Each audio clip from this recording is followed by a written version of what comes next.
Welcome to the Learning Pines YouTube. We hope this video helps. In this video, I will explain how to jumpstart an Audi A4. First, park the assisting vehicle close enough for the cables to reach, but do not let the vehicles touch. Make sure both cars are completely turned off. Always wear safety glasses and gloves to protect your eyes and hands from potential sparks or battery acid. It's also wise to consult your Audi A4's owner's manual for any specific instructions or warnings. Now, let's connect the jumper cables correctly.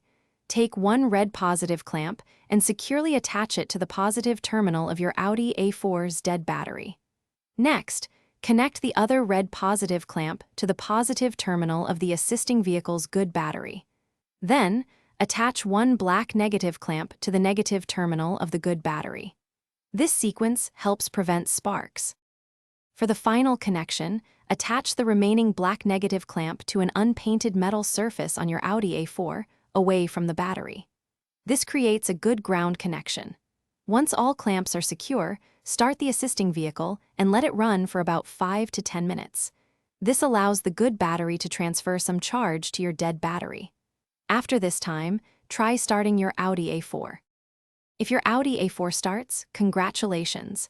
Carefully remove the jumper cables in the reverse order of connection. First the negative from your car, then the negative from the assisting car, followed by the positive from the assisting car, and finally the positive from your Audi.